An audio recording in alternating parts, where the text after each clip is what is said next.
Hello everybody, Skratch coming up with another champion spotlight video. In this video I want to talk about Cardinal. She's an epic void champion from the Sacred Order. So we had a 2x on voids the past weekend, guys. Probably a lot of you guys pulled the Cardinal, so I think it's a perfect time to actually drop a guide on her. She's an awesome reviver, one of the best revivers in the game, at least with the reviving skill. She has a crazy good reviving skill. So for whoever is not familiar with her, we have her A1 Evaporation, attacks one enemy, has a 20% chance fully booked to place a 5% poison debuff for 2 turns. So the actual debuff skill here, 20% chance to place a poison, is actually not great at all. 25% with masteries, but of course if you do tend to use her in the dragon or anything similar like that for the clan boss, you could run some accuracy on her for that low chance of placing a poison. We have her A2 Mending Touch on 3-turn cooldown.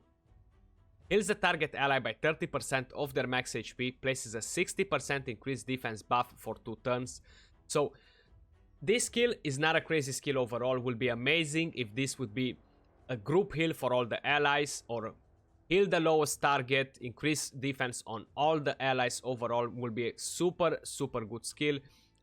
But if this skill would be something totally different, for example like booster meter increase attack, booster meter increase speed, she will be the best reviver in the game. Just for the simple fact that her A3, which is called Redemption, on 5-turn cooldown fully booked, revives all dead allies, heals them by 25% of their max HP, and boosts their turn meter to max. So the heal itself is kind of rubbish, is 25%, is nothing too crazy.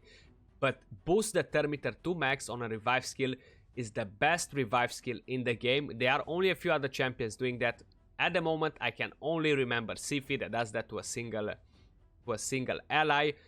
I can't remember which other champion does it. I know there is 1 or 2 more. If you guys do remember, drop it down in the comments below, because I completely forgot about it, honestly. So this skill is extremely good. Super good to carry you in dungeons. Super good for speed clan boss runs. If you don't have a Raglan, for example, that's the one who does it as well. So it's Raglan that does it, and Sifi, and it might be another one, but I'm not 100% sure now. She can be used in speed teams as well. I'm not gonna try her in clan boss today because I don't have built a speed team. I'm not really a fan of speed teams. I do have her on a frenzy set and a speed set. Now, talking about speed set, what you can use on her, literally anything. She's super versatile when we're talking about sets here. Depends where you're using her. Of course, if you go for clan boss and you don't have Lich in the team, I would probably suggest you to go on lifesteal with her. So we have immortal gear that you can use, defense gear, speed gear. If you want to land poisons, you can give her accuracy gear, HP gear, a lot of possibilities overall. Immunity gear. I'm using her on frenzy because in the team I'm not gonna have a turn meter booster. So for whoever is not familiar with frenzy set is a super strong set. You can get it from the Fire Knight. Increases the turn meter by 10% for every 5% HP lost. So I do want her to get a lot of turns to be able to use that revive skill on my allies to make sure she's always bringing them back up. So that's why I have her on frenzy right here. I chose to go with a bit of resistance on her, just for the simple fact that I don't want the dungeon bosses to actually debuff her. I don't want the dragon to place stuns on her. I don't want them to place poisons. I don't want defense down from the ice golem. If she does get targeted in the spider, again, I don't want poisons from there. So that's why I chose to go with a bit of resistance. For the dungeons, you basically need around 250 plus resistance so the enemy doesn't debuff you.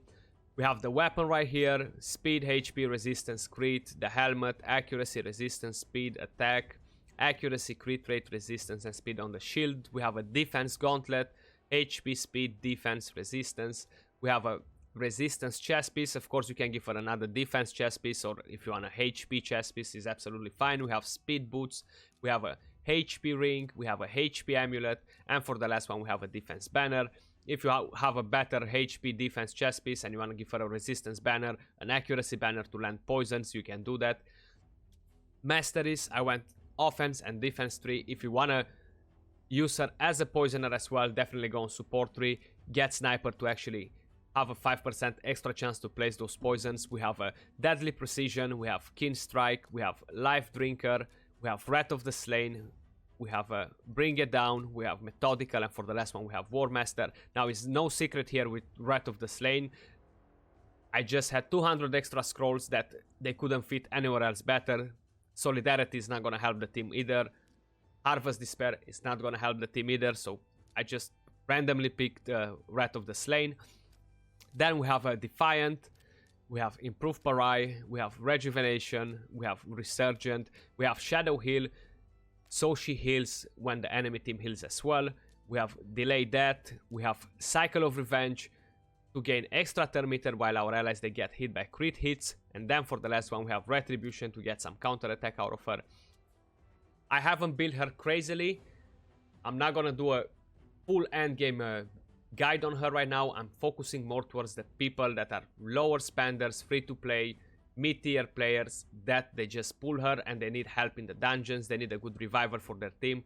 She's the one for you, trust me on that. If you don't have an Arbiter, a Siphi, a Duchess, a Raglin, she's the one to build for. Super amazing for Faction Wars. She's an absolutely beast and essential in Faction Wars. If you don't have a Roche card and a Sir Nicholas together to run on that faction, she absolutely carried my whole team through Faction Wars before the nerfs, and even now she does it. I am using Sir Nicholas, Martyr, Cupidus, and Abyss in my Faction War team for Sacred Order, and every single one of them are dying on the waves. Probably Sir Nicholas as well, I'm not 100% sure, can't remember it on top of my head now, but she's keep on reviving them. Using the allies on lifesteal, because she doesn't heal by a lot, using them on lifesteal, once they get revived, with full turn meter, they're instantly gonna get their turn, and then heal back with lifesteal gear from the War Master hits, the crazy damage that they will do if you're using Zargalas or other champions like that. I'm not sure exactly what you guys using, what sort of nukers. So let's take her for a spin in the Dragon, see how she performs. We're not gonna use any crazily good champions, so we're gonna try to avoid legendaries. We want our champions to actually die, so I'm using Zargala, she's a bit squishy, my Skullcrown, she's a bit squishy, my Coldheart, she's a bit squishy, and Gala Longbraids again, she's pretty squishy at the moment. So hopefully we're gonna start losing some of the champions on the way here, so we can actually see her in action, how she revives all the team, and how she will overall benefit us. So if a lot of you guys are having issues on the waves in the dungeons, she can be the one to actually help your team out, bring your team up back to life, give them a chance to retaliate, and actually help you beat the dungeons that you're struggling on. You can use her on the Fire Knight, on the Golem, in the Spider. You can literally use her everywhere. So if you use a tank in Spider 20 that's on lifesteal, for example, and you need that tank to actually keep on heal itself, once the tank dies and she revives, the tank is gonna have full turn meter. It goes on the Spider, hits a War Master hit, a Giant Slayer or whatever, and it's gonna be back to full HP, continue the fight, and it's keep on gonna take you like this till you actually win the fight, if you tank her enough and you don't make her become a target at all. How I said, in every single dungeon she can be run. How I said, you can use her for speed teams as well in the clan boss if you tank her good enough. Then for arena, she's a lot of fun. Like, if you're too slow, if you're not getting any good speed gear, tank her, give her a bit of resistance, throw her in the team, and you'll see an improvement for your teams, because you'll be going second. So a lot of you guys are struggling to get out of gold, a lot of out of bronze, silver for your missions, and you're always losing the fights because the enemy teams are too strong. They're too fast for you. So if the enemy team is too fast for you, using her is a great option, but you do have to tank her pretty good so she actually survives. If she does survive and brings all the allies back to life, you actually have a huge chance to start and win the fight afterwards, because she's gonna revive all of them with full turn meter, instant giving their turn. So like that, they'll actually have a chance to win it, rather than just go with a Gorgorap, for example, or you have an Apothecary or something like that, boost the turn meter of all of them, and then they all gonna die because they were faster than you, the enemy team, you know. Like in December, before Tormin came out, I did wanted to build her for arena, because I had the same issue. I was in gold 4. Most of the enemy teams, they were faster than me. Honestly didn't have a chance to beat them, because I didn't have a team to go second. So I wanted to build one on Frenzy set, on high resistance, throw her in there, and to actually help my team win. How you guys saw, she actually revived all of them plenty of times. That Frenzy set, it really helped her a lot to actually gain extra turns. The more turns she got, the cooldown was just getting shorter on her revive skill. I'm not sure what else we could try here. Maybe to try to use her here, but I don't really have a good force tank. So I do have Minaya, but she actually kind of heals as well. So that will kind of screw us a bit over. I have Sinesha. She might work. Let's try with the Sinesha, see how it goes over from here. She's not on life still. She's on a stun set. Psyler is on a stun set. So let's see how it's gonna perform from here on. If I would have had a Stag Knight instead of Madame Series, I would have definitely used a Stag Knight here. She's not tanky enough either, my Sinesha. She's more built for damage, so probably she'll be dying like crazy.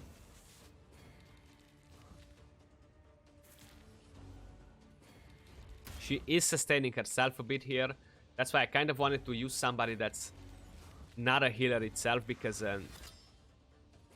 it's better to show like that. But unfortunately, I have nobody else on life still. I think my only champion on life still right now is Frozen Banshee and Sir Nicholas, I think. Those are my only two champions on life still. And will definitely not be fair to throw Sir Nicholas on here, because they will definitely not be dying. So she is healing actually from the mastery, from Soul Drinker here, Sinesha. She's not healing because of anything else. I'm actually well surprised that she didn't die yet. So how you guys can see, Cycle of Revenge is coming in from the Defense Mastery tree. Each time she gets hit by a crit, boosts her meter, so that brings her up even more and more and more to get more turn meter, get more turns out of her. So that mastery is super important, not only for arena, but it's super important for dungeons as well. If you want your champion to be all the time on top of the enemy. So hopefully here they're gonna start targeting Cold Heart, and she's gonna die, come back with full turn meter, and we'll have a lot of fun. So how I said, it's not gonna be fast with what I'm using here. I did not try to make them do fast runs at all. If I wanted to do that, I was gonna use probably some other champions. I'm well surprised that Sinesha just didn't die yet, but because of all those masteries we have with Cycle of Revenge, she's keep on healing her. So one more turn and she's gonna heal her again, boost her meter, full turn meter, increase defense, bang, full HP again on her. So that's what's happening right there. That Cycle of Revenge becomes super important. As long as you play all your cards right for most of the dungeons, try to use the right masteries. Masteries are super important on your champions. To be able to think what sort of masteries will help you off overall for your team is a great thing to do as well. You see, again, she didn't die there. She did came in with a clutch with that defense up, heal her a bit, then she healed a bit more from Soul Drinker. I can't remember if she has counter-attack masteries. Actually, she does have counter-attack masteries, my Sinesha. So she's healing a bit more there. I just want them to die. Can one of them just die? Probably not. So okay, I'm gonna leave this in. You guys saw she did sustain pretty good with that. Keep on healing her as well when she was at the clutch of dying. So I think that was pretty good. Now let's have a quick look if we can do a couple of arena runs. Honestly, I kind of doubt it, because we are like in end of Gold 4 here. So all the teams will be fighting. They'll be crazily good. So I'm gonna try this team here, or this one right here. I just hope they're not gonna die. So look, I'm not going for crazy teams. So let's just see what we can use. Let's use a Skull Crown to come back to life. Let's use a Sinesha, Cardinal, and hopefully Cardinal is gonna survive. And I'm gonna use Seeker. The reason I'm gonna use Seeker is because when he gets hit, she's gonna get the defense up, and then hopefully she's not gonna die. I'm not sure if it's gonna work right here, if the team is too strong for us or no. He survived, so actually nobody died. We did lose Seeker here, but you guys can see once she's getting her turn, boost, So that can happen, for example, with attack champions. I'm not sure why Seeker just insta died there, because I thought that he's a bit more solid overall. I was expecting Skullcrown or Sinesha to actually die there, but for some reason they didn't. Okay, so let's see what's happening here. I'm gonna leave it on full oro. Why didn't he use his A2? That was so strange. Fushan, he's always using his A2 on Arena. The AI always focuses that, but for some reason now he didn't, so he's gonna focus it now. So you said we had a bit of resistance there. I wasn't expecting to be good enough for this level in Arena where we are, but seems like it worked pretty good. She didn't got stunned by Fushan. Madame Series didn't place defense down on her, so they kind of did their job. So I'm curious for how long she's actually gonna be able to survive here the attacks from Fushan and the rest. Okay, so Skullcrown came in with the clutch there. She is getting that thermometer boosted as well. I was kind of actually hoping for a... There we go. Revive again. I was gonna say, was hoping for the rest of the champions to die a bit more often, so you guys can see how fun she can be. But definitely she can be a lot of fun in Arena as well. Super helpful for dungeons, guys. So keep in mind, if you do have one, you're early player, mid-game player, even towards end game, you're not able to beat the dungeons because you're struggling on the waves, on the bosses, your allies are dying. She's a huge improvement for the team. She can be super helpful. But that was all for this video, guys. Hope you enjoyed it. If you did enjoy it, don't forget to thumbs up, subscribe for more content, turn on notifications to see when we upload next, and I'll see you all soon on another video. Till then, peace out.